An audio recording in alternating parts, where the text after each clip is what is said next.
Bismillahirrahmanirrahim. Al-Fatihah bersama Rasulullah sallallahu alaihi wasallam. Azwaj wa ala baiti wal marhum. Bismillahirrahmanirrahim. Saya Muqaddam Muhammad bin Ali. Sunan Sunan di Haji kitab. Bismillah Al-Fatihah. A'udzu billahi minasyaitonir rajim. Bismillahirrahmanirrahim. Alhamdulillahi rabbil alamin. Arrahmanirrahim. Iyyaka na'budu wa iyyaka nasta'in. Shiratal mustaqim. Shiratal ladzina an'amta 'alaihim ghayril maghdubi 'alaihim waladdallin. Bismillahirrahmanirrahim. Summa salatu wassalamu ala nabiyil khairi man qa'a wa hada.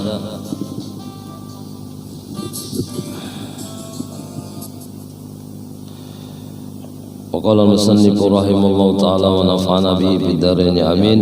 ثم الصلاة والسلام سرمدا على النبي الخير من قد وهدى وآله وصحبه ومن تبع سبيل دين الخير غير دين الحق غير مبتدع.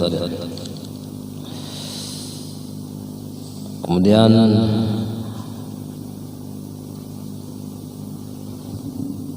alhamdulillah segala puji bagi Allah yang telah mengumpulkan kita pada malam hari ini dalam majelis kita. Mudah-mudahan dengan berkah majelis ini Allah ampunkan dosa-dosa kita, Allah ampunkan dosa-dosa kedua orang tua kita, jiran kita, tetangga kita, semua diampunkan oleh Allah Subhanahu wa taala dan senantiasa kita dalam lindungan Allah Subhanahu wa taala. Kemudian salawat serta salam kita haturkan ke hariban junjungan Nabi kita Muhammad sallallahu alaihi wasallam, yang mana beliau sebaik-baik orang yang bertauhid dan sebaik-baik orang yang bersyariat. Nah, untuk itulah kita mengikut kepada beliau dalam tauhid beliau. Dalam setiap tindak tanduk kita hendaklah kita selalu mengikut, berpatokan kepada Nabi kita Muhammad sallallahu alaihi wasallam. Waqala, dan kemudian ba'du fa'lam biwujudil ma'rifah min wajibin lillahi isrina sifah wallahu mawjudun qadimun baqi mukhalifun lil khalqi bitilaki wa qa'imun ghani wa wahidun wahai qadir muridun alimun bi kulli syai' sami'un basir mutakallimun lahu sifatun sab'atun tantazimu fa qudratun iradatun samun basar hayatun ilmu kalamul istamar. Nazam dilakukan disairkan, namanya nazam di halaman 5 kita. Ya, halaman 5. Kata pengarang kitab dan sesudah yang demikian itu. Maksudnya yang di atas tadi, sesudah salawat, setelah pujian kepada Allah, kemudian salawat serta salam. Kata penulis kitab, sesudah yang demikian itu maka ketahuilah olehmu bahwa mengenal ma'rifat akan 20 sifat yang wajib bagi Allah Ta'ala itu mawjud, artinya ada, qadim, tiada berpermulaan, baqi, tiada berkesudahan, mukhalifun lil khalqi, berlainan dengan makhluk secara seluruh, qaimun ghani, tiada berhajat kepada apapun, wahidun, satu, dan hayyun, hidup, qadir, kuasa, muridun, berkehendak, alim, tahu dengan tiap-tiap sesuatu, sami', mendengar, basir, melihat, mutakallimun, berkata-kata. Dan bagi Allah Ta'ala itu 7 sifat tersusun, yaitu kudrat, iradat, sama, basar, hayat, ilmu, kalam yang berkekalan keterangannya. Kemudian wajib hukumnya kita mengenal 20 sifat ma'rifat. Mengenal artinya tahu kita. Karena manusia ini, kata Allah, wa ma khalaqtul jinna wal insan illa liya'budun. Aku tidak jadikan jin dan manusia itu kecuali untuk beribadah kepadaku. Nah, di dalam tafsir Jalalain itu maknanya ain ya'rifah. Tidaklah aku jadikan jin dan manusia itu kecuali untuk mengenal kepadaku, kata Allah. Karena orang tidak akan bisa menyembah Allah secara sempurna ketika dia tidak mengenal, tidak tahu siapa yang dia sembah, tidak mengenal sifat-sifat yang ada pada Allah Subhanahu wa taala. Yang wajib bagi Allah itu 20 sifat. Kita tahu aja. Tahu Allah itu wujud walaupun letaknya nanti terbolak-balik. Tapi kita tahu Allah itu bersifat wujud, artinya ada. Bahwasanya wajib setiap orang yang mukmin yang balik Jadi kalau tidak mau tahu, balik lagi berakal. Kalau pian hendak bebas kewajiban, nyamannya gila. Itu udah ada kewajiban. Sembahyang kada tidak diwajibkan sembahyang. Nah, jadi setiap yang balik, yang kanakan halus, balik itu dalam fikih diatur.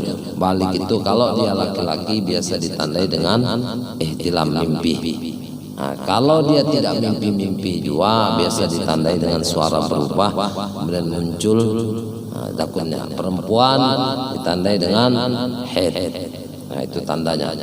Adabnya dulu diceritakan keistimewaan Rasulullah itu diantaranya beliau tidak pernah ihtilam, tidak pernah mimpi ya mimpi lah. Tahu aja nih yang wajib, yang balik-balik tahu aja mimpi. Jadi itu kalau dia sudah balik kemudian dia berakal, maka wajib dia mengiktikadkan bahwa Allah Ta'ala itu bersifat ia dengan tiap-tiap sifat kesempurnaan. Sempurna Allah itu dan maha suci dari tiap-tiap sifat kekurangan. Allah itu tidak memiliki kekurangan apapun. Nah, itu dasarnya dulu. Orang bertauhid wajib dia meyakini Allah itu bersifat sempurna. Itu harus. Jadi nyaman tauhidnya ketika dia meyakini Allah mungkin seperti ini, maka timbul pemikiran-pemikiran.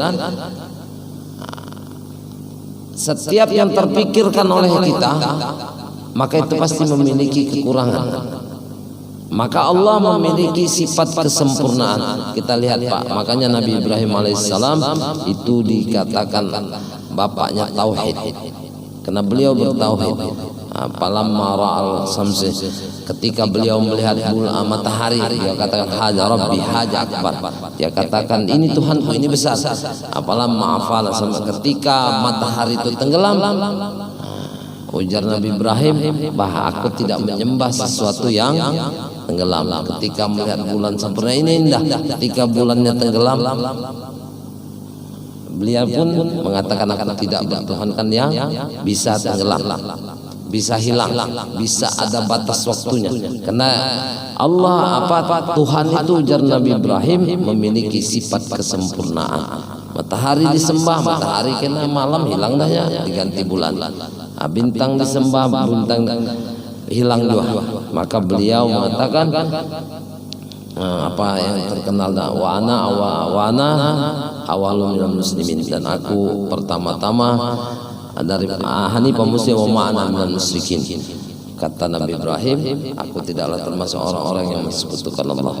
Jadi beliau dikenal dengan bapaknya tauhid. Makanya semua ketika di dalam talqin pun ditanyakan siapa Ibrahim, maka dijawab dengan wa abi. Di dalam tauhid dia bapak kita dalam bertauhid. Jadi yang pertama kita wajibkan ialah Allah itu bersifat kesempurnaan dan maha suci daripada tiap-tiap sifat kekurangan. Itu yang pertama garis bawahnya. Jadi tauhidnya seperti itu. Jangan sampai kita terpikir Allah ketika melihat, katakanlah ada binatang yang timpang ketika lahir, wah kurang ajar olahan Tuhan karena sempurna ajar. Maka itu sudah mengiktiraf kepada Allah. Karena hakikatnya Allah maha sempurna. Ketika melihat hidung kita pesek, hidung seorang pesek, ini ciptaan Tuhan, maka dilarang di dalam Islam itu menghina sesuatu yang memang diciptakan oleh Allah Subhanahu wa taala. Kulit hitam berbeda, makanya dalam Islam tidak terkenal, tidak ada istilah rasis. Yang membedakan di dalam Islam itu hanya takwanya. Seberapa besar pun, seberapa tampan pun seseorang itu akan diukur seberapa besar takwanya kepada Allah Subhanahu wa taala. Karena orang yang paling dekat dengan Allah orang yang paling bertakwa. Jadi tauhidnya seperti itu. sama kita, hitamkah, putihkah kulitnya, kuningkah, coklatkah, ungukah, tetap sama di sisi Allah Subhanahu wa taala, karena hakikatnya Allah itu maha sempurna. Ketika Allah jadikan sesuatu itu pasti ada hikmah. Nah, maka tauhid itu belajar kita untuk mengambil hikmah dengan tauhid. Jadi ketika melihat satu kejadian, ambil hikmah. Hikmahnya ketika melihat ini kurang nih. Nah, katakanlah ada kita lihat sesuatu yang kurang, yang terjadi di alam kurang menurut kita. Menurut kita kurang, maka usahakan ambil hikmah. Di situ kita bisa mengambil hikmah. Karena kita kembalikan ini ciptaan Allah. Pasti ada tujuan yang Allah jadikan. Ketika Allah jadikan sesuatu itu menurut kita kurang, padahal hakikatnya di sisi Allah itu sempurna. Dan ketika orang mampu mengambil hikmah, wa may yu'til hikmata faqad utiya khairan katsira. Barang siapa yang diberikan dia satu hikmah, maka sungguh dia sudah banyak diberikan kebaikan-kebaikan. Jadi orang yang bisa mengambil hikmah itu orang yang mampu bertauhid. Maka pelajaran pertama dari tauhid itu yakinkan Allah itu maha sempurna dalam afalnya, dalam sifatnya, dalam asmanya. Allah maha sempurna, tidak memiliki kekurangan. Nah, itu dulu yang pertama yang harus kita yakinkan. Ketika kita melihat keyakinan kita Allah sempurna dalam afalnya, dalam perbuatannya. Ada orang yang melakukan, katakanlah sesuatu yang menurut kita itu tidak baik. Nah, ini cara pandang kita ketika kita meyakini ini perbuatan Allah, tapi ini tauhid Allah. Kalau hukum syariat ketika maksiat, pencuri ya diambil juga, dipenjara juga. Tapi dalam pandangan tauhid kita itu semua kehendak Allah. Dan dalam dibalik perbuatannya itu ada hikmah yang hendak Allah berikan kepada kita. Nah, ini ada kejadian baru. Katakanlah ada satu kejadian. Nah, menurut kita pukulan bagi umat Islam ketika terjadi mengalih jambatan, karena kita jadi ada kejadian seperti itu, kita ambil hikmahnya, tapi syariat tetap harus jalan.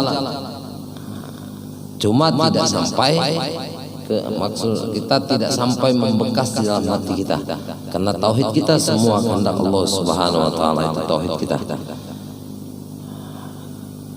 Jadi Allah tidak memiliki kekurangan dalam sifat, asma, af'al, tidak ada kurangnya. Dan wajib bagi orang yang akil balik tadi mengenal 20 sifat yang wajib bagi Allah. 20 sifat yang wajib, mustahilnya 20, satu yang harus. Nah, jadi yang harus ini boleh Allah bikin, boleh tidak Allah bikin, itu namanya harus. Bisa saja Allah jadikan dunia ini, itu sifat harus namanya. Bisa saja Allah tidak jadikan dunia ini, itu namanya sifat harus. Yang pertama yang wajib, adapun 20 sifat yang wajib, yang pertama wujud. Itu wujud. Pasti ada. Setiap makhluk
Jadi alam ini bisa ada, bisa tidak.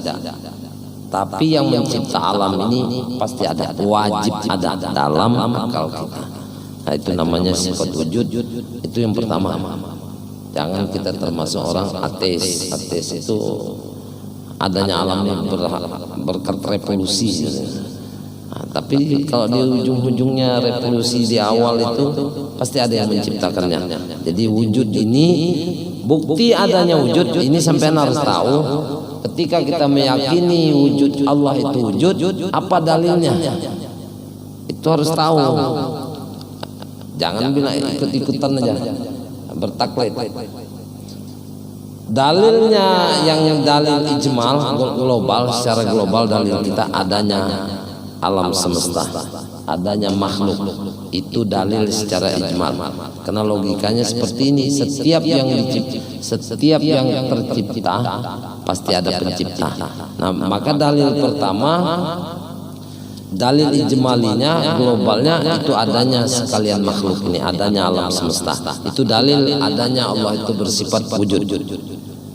Dalil naklinya, dalil Al-Qur'annya banyak di dalam Al-Qur'an. Inna rabbakumullahu alladzi khalaqas samawati wal ardh. Sesungguhnya Tuhanmu Allah lah yang menjadikan langit dan bumi. Itu dalil nakli. Tapi dalil yang harus sampean miliki, dalil bahwasanya bukti Allah itu adanya alam semesta. Itu dalil pertama. Itu yang harus kita pegang. Jangan sampai ketika ditanya Allah itu bersifat wujud, apa dalilnya? Wujud itu artinya ada, lawannya tiada. Itu aja. Dalilnya ketika kita yakini Allah bersifat wujud, itu adanya alam semesta. Itu yang wajib, satu kewajiban. Sampai hilang sudah kewajiban. Karena tahu Allah bersifat wujud, tahu dalilnya. Jangan sampai tidak tahu dalilnya. Itu namanya Pak dalil global, secara global. Kalau dihalusi lagi, dalil Qur'annya, nah itu bukan guru-guru aja pian menghafali. Nah, kecuali pian hendak jadi guru juga hafal ya. Nah, tapi kita yang mobilitas tinggi ini dalil ijmal aja global, ambil yang global. Allah itu wujud, dalilnya adanya alam semesta. Karena setiap yang wujud pasti ada yang menjadikannya. DC ada sebab ada pabrik DC. Itu aja. Tapi ada pabrik DC bisa jadi kada produksi lagi, maka kada muncul DC. Nah, itu namanya Allah bersifat harus saja Allah jadikan alam semesta ini, harus saja Allah jadikan, tidak Allah jadikan alam semesta ini. Harus saja Allah masukkan seseorang dalam surga, harus saja juga Allah masukkan dalam neraka. Serah Allah. Nah, itu karena tauhidnya seperti itu. Tapi Allah itu innallaha la yukhliful mi'ad. Kita yakin Allah itu tidak pernah menyalahi janji. Ketika Allah janjikan kamu berbuat kebaikan, maka balasanmu surga. Itu janji Allah. Tapi Allah memasukkan orang yang taat, orang yang takwa ke dalam surga itu terserah Allah. Nah, itu namanya gitu. Tapi yakin kita Allah itu menepati janji. Jadi tauhid Pak, semua ini kehendak Allah itu tauhid seperti itu. Kemudian qidam, arti qidam tiada. Arti qidam itu tiada berpermulaan. Jadi wujudnya Allah itu tidak ada awalnya, tidak ada akhirnya. Jadi mustahil kalau dia berawal, itu bukan Allah. Ada awalnya. Jangan sampai pikir nanti. Nah, itu yang haram dipikirkan. Di mana Allah, ada awalnya, ada itu tidak boleh dipikirkan, haram hukumnya. Aina, kaifa, bagaimana Allah itu jangan sampai pikirkan. Itu sudah pikiran iblis. Itu biasa muncul ketika buang hajat, muncul yang pikiran yang godaan. Jadi seperti itu.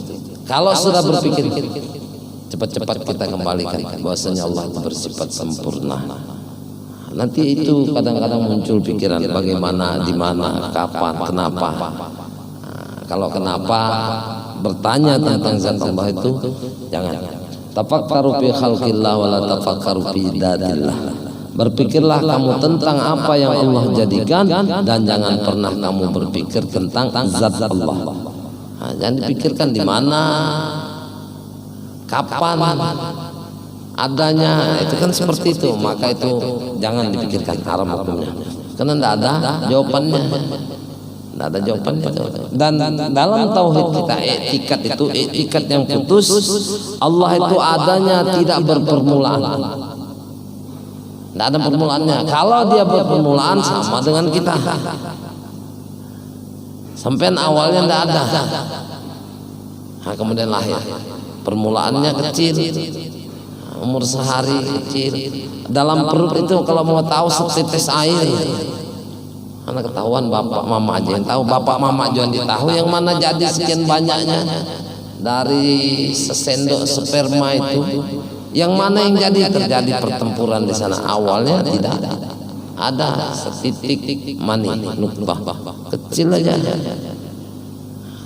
Itu seperti itu kejadian. Kalau dia berawal bersama kita, awalnya tidak ada, kemudian kawin abah mama jadi seperti itu. Allah itu sifatnya hidam, tiada berpermulaan. Dalilnya, dalil global kita pakai Pak, adanya alam semesta. Itu dalilnya. Kalau yang menciptakan ada permulaannya, ini kan dalil kidam nih. Allah itu tiada berpermulaan. Kalau yang menciptakan alam semesta ini ada permulaannya, timbul pertanyaan, siapa yang menciptakan ini? Kan alam semesta diciptakan oleh zat yang ada permulaannya. Lalu timbul pemikiran lagi, kalau dia yang bikin, maka muncul siapa yang mengolah Allah tadi. Maka dalil dari ini dalil global Pak. Allah itu sifatnya qidam, tiada berpermulaan. Dalilnya adanya alam semesta. Karena setiap yang berpermulaan itu namanya makhluk. Itu namanya makhluk. Setiap yang memiliki permulaan sama namanya makhluk. Dan makhluk itu ada permulaannya. Kalau dia sama dengan kita, berarti bukan Allah. Allah itu sifatnya laisa kamitslihi syai'un, tidak serupa dengan apapun. Ini garis besarnya aja, nggak usah sampai dalami tauhid, stres nanti. Intinya Allah itu tidak ada permulaannya, itu intinya. Padahal sebentar aja Pak, kalau kita bicara tauhid itu sebentar. Apa yang bikin sebentar? Karena Allah itu laisa kamitslihi syai'un. Kalau Allah itu tiada serupa dengan apapun, kan selesai sudah. Setiap yang serupa dengan sesuatu, dengan makhluk, itu bukan Allah. Paham gak Pak? Setiap yang serupa dengan makhluk itu bukan Allah. Setiap yang terlintas di hati kita, terbetik di pikiran kita seperti itu, namanya makhluk. Kenapa? Karena muncul dari makhluk. Jadi Allah itu sifatnya laisa kamitslihi syai'un, tidak serupa dengan apapun. Ini yang tapi harus, kenapa harus seperti dibahas idam bakal, supaya sampean lebih paham. Ada sebentar aja, Allah itu sifatnya laisa kamitslihi syai'un. Sebenarnya orang yang bicara tauhid pun tidak pernah ketemu dengan Allah. Jadi yang kada pernah ketemu ini berkisah tauhid lah. Tapi karena ulama mengambil dari Rasulullah Sallallahu Alaihi Wasallam. Jadi tauhid kita tetap taklid kepada Rasulullah. Kita bertaklid dengan Rasulullah. Tauhid nih yang mengatakan bahwasanya Allah itu baqa, itu Rasulullah. Allah itu qidam, itu Rasulullah. Kenapa kita tidak pernah ketemu? Kalau ada yang pernah ketemu dengan Allah, berarti selevel dengan Rasulullah. Ya kan? Ketika Mi'raj kan ketemu ceritanya. Baru pian bepada sampean bilang, oh saya ketemu juga dengan Allah. Dan selevel artinya. Nah, padahal kita di belakang Rasulullah Sallallahu Alaihi Wasallam. Jadi tauhid pun kita tetap ittiba, bertaklid dengan Rasulullah Sallallahu Alaihi Wasallam. Allah. Kemudian tiga, Allah itu baqa, sifatnya kekal, tiada akhirnya. Kemudian fikihnya Pak, tauhid ini dalilnya itu tadi laisa kamitslihi syai'un. Bilanya terdetik di hati, terlintas di pikiran, itu bukan Allah. Itu aja kuncinya. Betul, nanti seperti ini lihat cahaya sama itu Pak. Kalau melihat cahaya sudah tiba-tiba alam semesta mungkin ini Allah lain Pak. Kalau dia terlintas di hati itu bukan.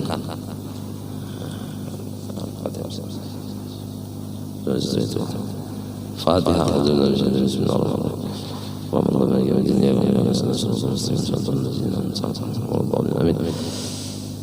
Sampai mana Ustaz?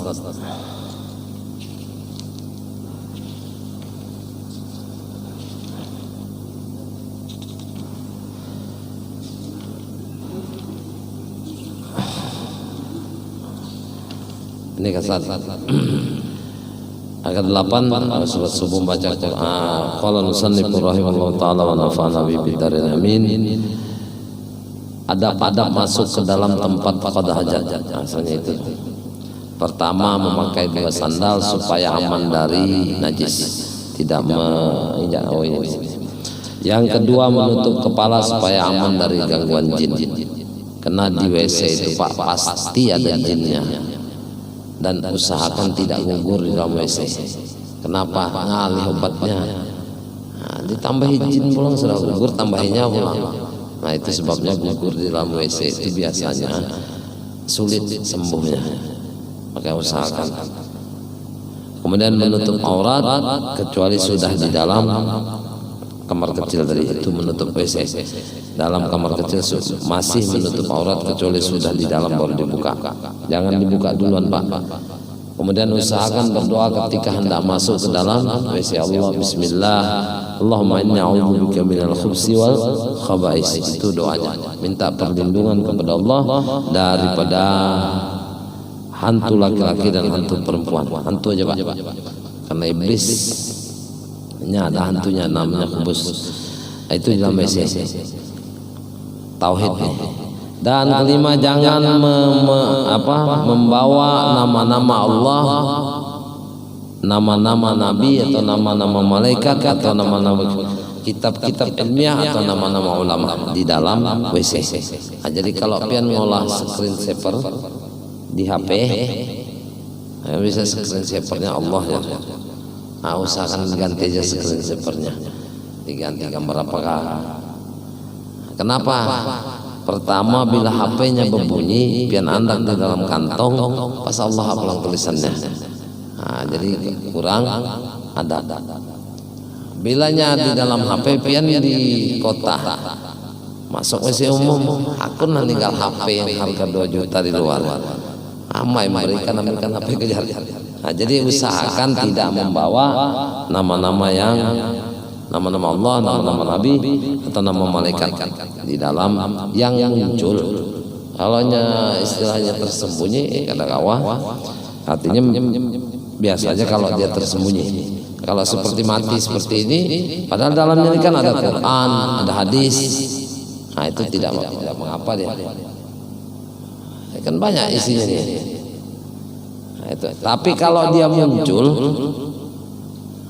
kadang di bel muncul ini gambar beda-beda dari kupu-kupu. Itu tidak masalah. Tapi kalau yang bertuliskan Allah, kita masuk ke dalam WC, orang kebetulan SMS masuk muncul gambarnya, nah itu usahakan tidak seperti itu. Kalau pian hendak beringat jua, ini kan kita biasa nulis atau memasang gambar screen saver di HP itu supaya mudah berzikir dengan Allah. Itu niatan kita. Nah, maka yang paling mudah pian kantongi tasbih. Itu yang paling mudah. Nah, tasbih ada tasbih ketek atau tasbih bulan. Ujar dalam sebuah hadis, barang siapa yang ada tasbih di dalam dirinya, maka selama itu malaikat memintakan ampun. Kan niat kita yang memasang screen saver di dalam HP tadi untuk supaya mudah berzikir. Ganti aja dan tasbih. Tapi kalau yang mahir Subhanallah, ada terus tasbih dalam dirinya, kada suatu ketinggalan. Itu yang mahir. Tasbih itu maknanya kan kalau yang pemula pakailah tasbih alat bantu tasbih perlu dikalungkan. Kadang-kadang dikalungkannya tasbihnya. Kemudian hendaklah ia mendudukkan kaki kiri ketika hendak masuk. Itu adab masuk domestik. Islam itu seperti itu aja, Pak. Ibadah-ibadah sunnah masuk WC kaki kiri, pahala karena mengikut Nabi Sallallahu Alaihi Wasallam. Mengikutkan Nabi itu yang membuat kita mengingat akan Nabi Sallallahu Alaihi Wasallam. Jadi adab masuk ke WC itu kaki kiri dulu. Pertama pakai sandal, baca doa, nutup kepala. Kemudian ketika buang hajatnya hendaklah dia berduduk, tidak berdiri. Tapi dalam kondisi darurat, ya berdirilah. Darurat. Ini kan apa istilahnya, diutamakan duduk dia. Sunnahnya pahalanya duduk. Tapi kalau berdiri boleh aja. Siapa tahu ketika ketika duduk tadi ada hal-hal yang menyebabkan bisa kena najis. Berdiri boleh aja berdiri, Pak. Tapi biasanya ujar dokter karena prostat. Itu ujar dokter, Pak. Yang kedelapan, jangan berkata-kata kecuali ada hajat. Nah, jangan sambil bicara. Nah, ini asik, apalagi penyanyi. Membuang hajat, untung gak ada selawatan di dalam. Salatullah, gayung di pingkutnya kan. Nah, itu masalahnya. Jangan. Itu jangan, Pak. Biasa yang dulu kalau di pondok itu biasanya ambil bawa gayung, tang, dipukulnya gayungnya. Apalagi yang belajar terbang. Yang belajar terbang tuh gayung, nggak piring, pasti mukulnya. Ujungannya meja aja. Nah, jadi jangan berkata-kata kecuali ada hajat. Artinya kecuali perlu. Kemudian jangan memandang kepada kotoran, jangan dilihati, jangan memandang kepada kemaluan, tetapi jangan juga melihat ke atas. Nah, hendaklah dia selalu pandangan ke depan aja. Mungkin ke atas, pas di bawah lewat ular. Mana tahu kita. Nah, karena itu tempat jin. Jin itu macam-macam dia kadang nyerupa ular, nyerupa kalajengking, macam-macam. Itu sebabnya disuruh memandang ke depan aja. Jangan melihat ke atas terus, pas berlubang kelaparnya muncul kepala. Taring kan. Jadi biasa ada yang ada blower itu kan hilang kipas anginnya, berlubang, lihatnya ke atas muncul. Taring aja. Bingung kita. Jangan melihat ke atas, pas. Usahakan ke depan aja. Banyak hikmahnya. Kalau sampean kenapa harus seperti itu, agak sulit menjelaskannya. Tapi coba sampean kerjakan, maka sampean akan mendapatkan hikmahnya. Jadi jawabannya akan terdapat pada pribadi atau individu masing-masing. Kemudian jangan bermain-main tangan. Fokus saja maksudnya. Fokus kalau buang hajat, fokus saja, jangan bermain, jangan fokus, dan lebih cepat lebih baik. Dan seperti itu. Di dalam kamar kecil itu lebih cepat lebih baik. Jangan paksa yang masih mentah nih. Ini tubuhnya lawas, itu ndak lama kenambian. Lama, lawas tepat lama. Supaya paham-paham juga bahasa Banjar. Lama di dalam WC. Apa nunggu yang masih mentah keluar? Nah, tapi usahakan. Sudah jadi kebiasaan, maka dilatih. Latih ya. Sebentar aja. Ketika yang besar-besar sudah memang mau keluarkan. Nanti tunggu, biar masuk lagi nanti tidak apa-apa. Yang penting jangan lama di dalam. Jangan sambil makan atau merokok. Buangi bau ya. Itu kalau kita sambil makan sambil merokok, itu rata-rata habis rokok itu 5 menit. Belum habis ya, tanggung ya. Jangan merokok. Kenapa? Isap kita. Ngisap amoniaknya. Itu mengisap amoniaknya. Kemudian hendaklah dia meniiskan itu, menghabiskan air kencingnya atau kemihnya dengan berdehem atau melakukan telunjuk kiri di bawah batang zakar, kemudian dengan jari-jari pada ari-ari perempuan.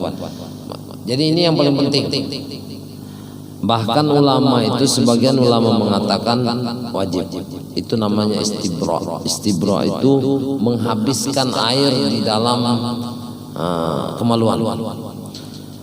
Ada yang berdehem, dia tekan dehemnya ke bawah, ada yang diurut. Nah, jadi yang diurut itu adalah laki-laki semua nih.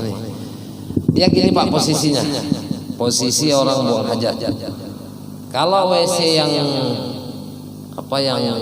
duduk, yang kayak duduk santai itu saya tidak bisa, jujur aja. Kalau ada saya disiapkan WC seperti itu, pasti naik saya di atasnya.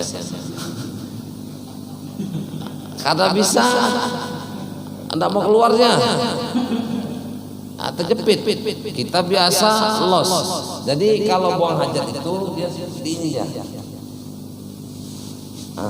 Jadi seperti ini. Satu di sini.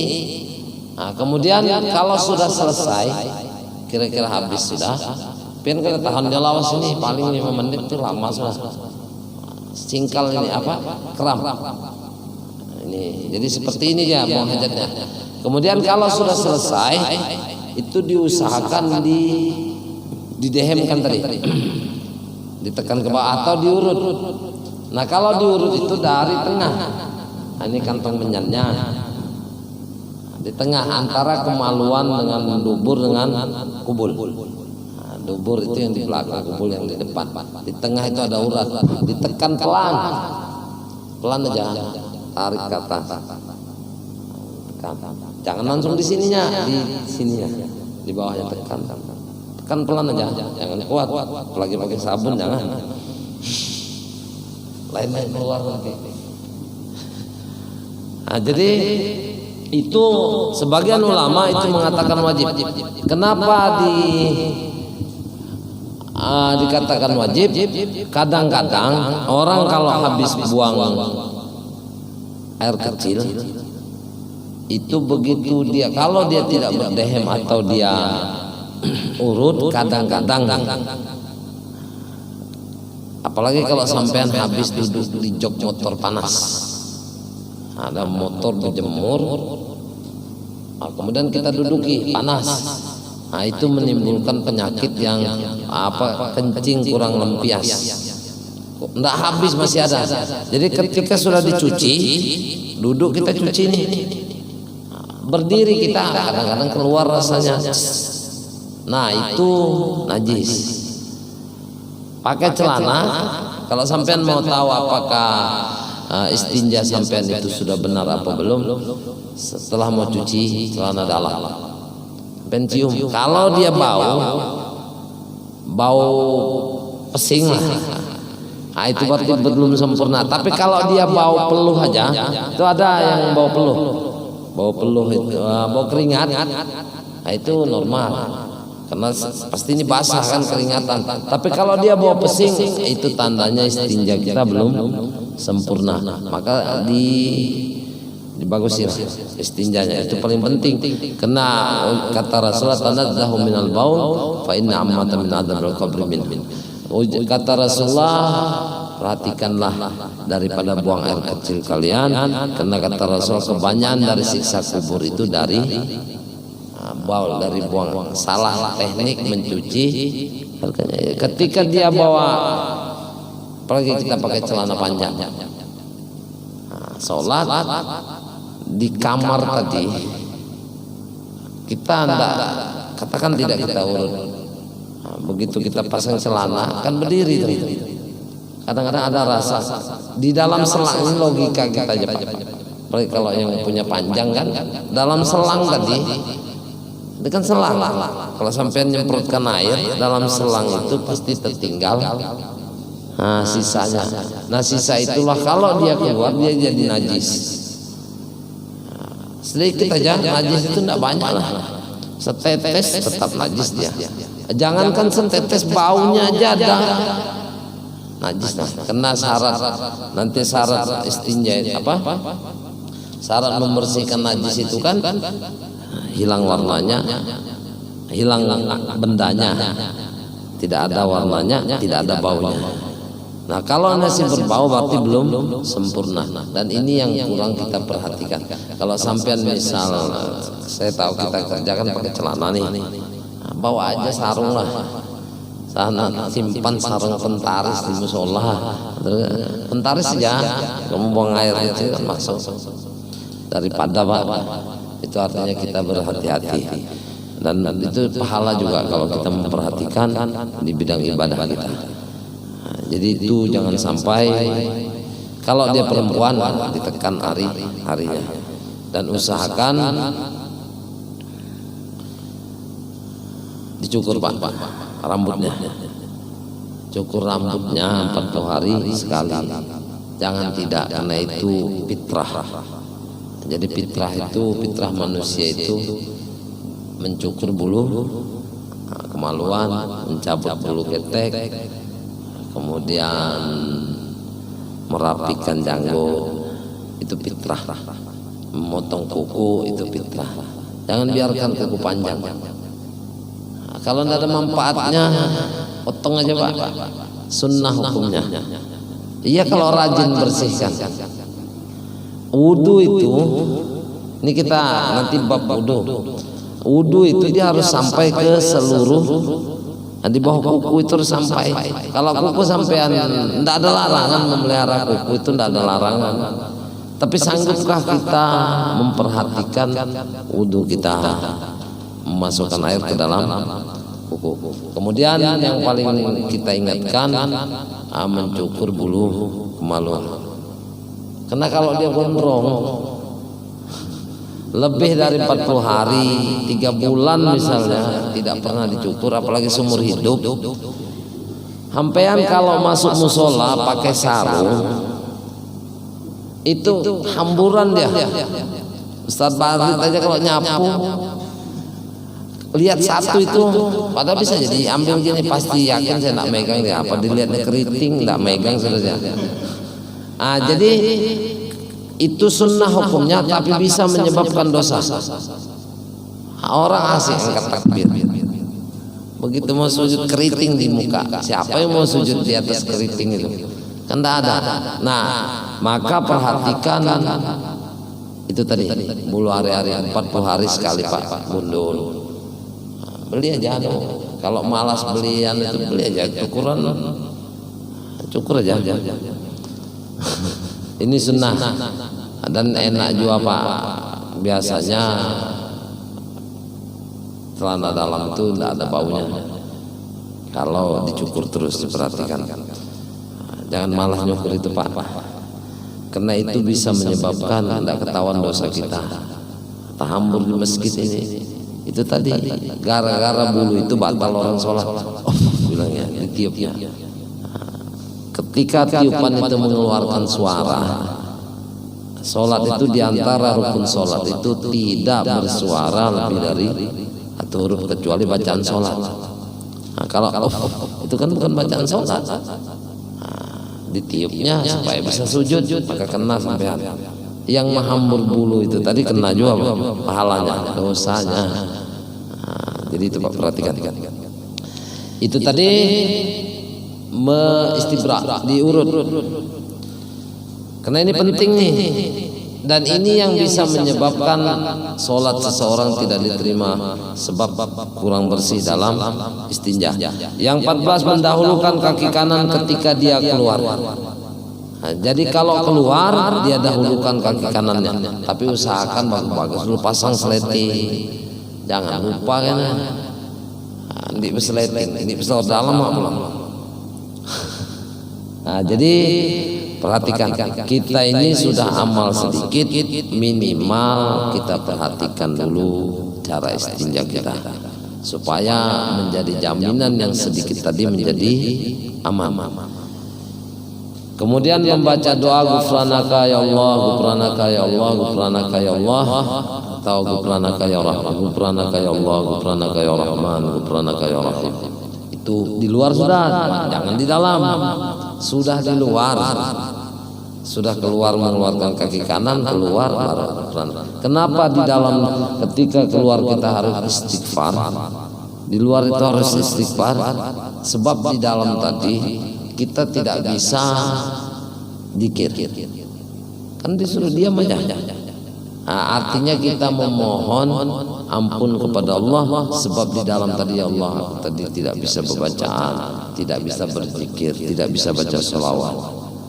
Nah itu aja. Maka meminta kepada Allah. Ini menunjukkan kehambaan kita.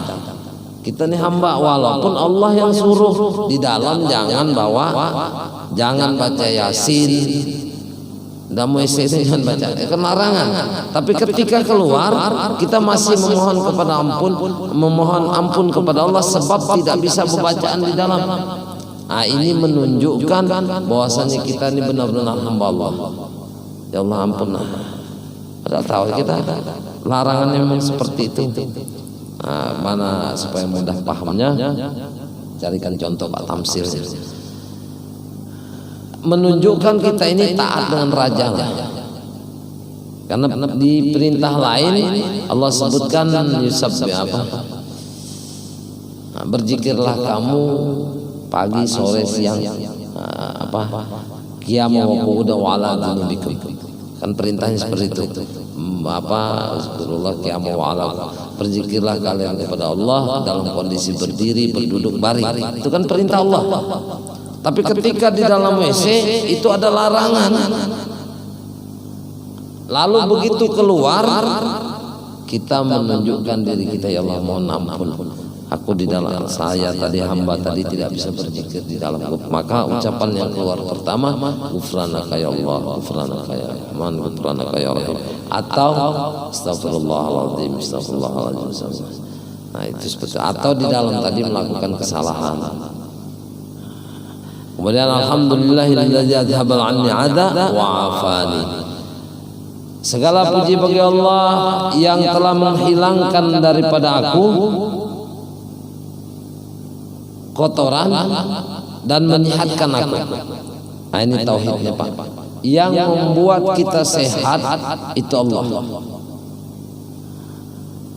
Padahal yang di dalam adhaba anil ada, yang telah menghapuskan, menghilangkan daripada diriku ini kotoran. Padahal yang buang hajat tadi kita. Tapi kita yakinkan bahwasanya dengan pertolongan Allah, dengan bantuan Allah. Coba sampean kalau ke rumah sakit, sampean pernah enggak lihat orang pakai selang di sini? Selang di sini. Coba tanya, kenapa enggak bisa kencing bilangnya? Dia enggak bisa kencing, enggak bisa buang air besar. Artinya yang menghilangkan air kencing tadi, yang menghilangkan kotoran di dalam tubuh kita itu Allah, bukan kita. Kalau memang kita punya kemampuan untuk menghilangkan kotoran, untuk menghilangkan air kencing tadi, kenapa ada manusia yang dipasang, dijebol sininya, dimasukkan selang? Nah itu pembuktian bahwasanya yang membuat kita sehat itu Allah. Maka tauhidnya seperti itu. Jadi Rasulullah itu mengajarkan kita tauhid 24 jam. 24 jam selalu diajarkan kita tauhid. Coba andai kata manusia yang memang membuang hajat tadi, membuang kotoran, tidak ada rumah sakit tuh. Tidak ada orang yang punya penyakit buang di bedah sini. Kemarin ada ketemu, kenapa Pak? Nah prostat dan bisa berkamih. Artinya bukan dia yang ngatur, yang menghilangkan penyakit itu Allah. Jadi yakin itu Pak. Jangan mentang-mentang kita yang buang hajat sudah selesai. Nah, kemudian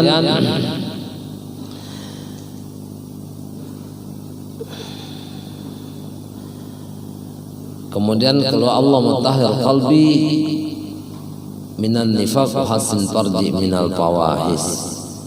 Ya Allah, bersihkan hatiku daripada sifat nifak dan peliharakan aku daripada zina. Awas itu zina jalan yang kotor. Nah itu penting ditanamkan itu. Kenapa? Karena kadang-kadang kita ini namanya iblis. Iblis itu macam-macam ya. Kadang-kadang manusia itu menilai bagus perbuatannya, tidak melanggar syariat. Nah, ternyata bersifat nifak.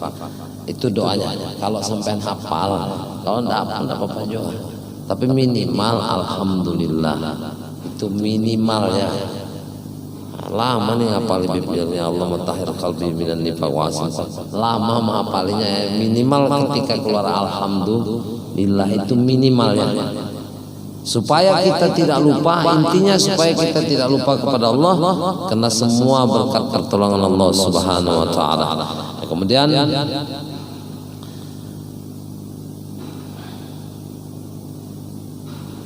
wallahu a'lam. Mudah-mudahan dosa-dosa kita, dosa-dosa kedua orang tua kita, jiran kita, semua tetangga kita semua diampunkan oleh Allah Subhanahu wa taala, dan semoga kita semua dikumpulkan oleh Allah Subhanahu wa taala dalam surganya bersama Rasulullah sallallahu alaihi wasallam. Al-hajiyah wa iladatu Nabi sallallahu alaihi wasallam. Al-Fatihah. A'udzubillahi minasyaitonir rajim. Bismillahirrahmanirrahim. Alhamdulillahirrahmanirrahim. Maliki yaumiddin. Iyyaka na'budu wa iyyaka nasta'in. Shiratal mustaqim. Shiratal ladzina an'amta 'alaihim ghairil maghdubi 'alaihim. إلهي نسألك بسم العظام بجاه المصطفى فرج علينا ببسم الله مولانا ابتدينا ونحمده على نعمه فينا توسلنا به في كل أمر قياد الحق رب العالمين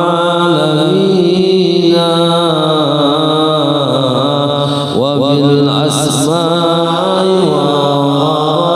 بناصر وما في الغيب مقصودا مصونا بكل كتاب أنزله تعالى وقرآن شفاء للمؤمنين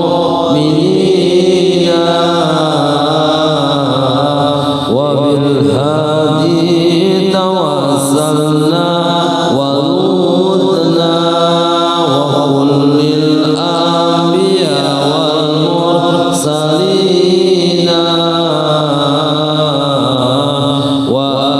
وآلهم مع الأصحاب جمعا توسلنا وكل التابعين بكل طوائف الأملاك ندعو بما في غيب ربي أجمعين وبالعلماء بأمر الله القرآن وكل الأولياء والصالحين أخص به الإمام القطب حقا وجيه الدين تاج العارفين رقى في رتبة التمكين مرقى وقد جمع الشريعة واليقين وذكر العيد روس القطب عجبا عن الغلب الصدى للصادقين أفي في الدين محيي الدين حقا له تقييمنا وبه اقتدينا ولا ننسى كمال الدين سعدا عظيم الحال تاج العابدين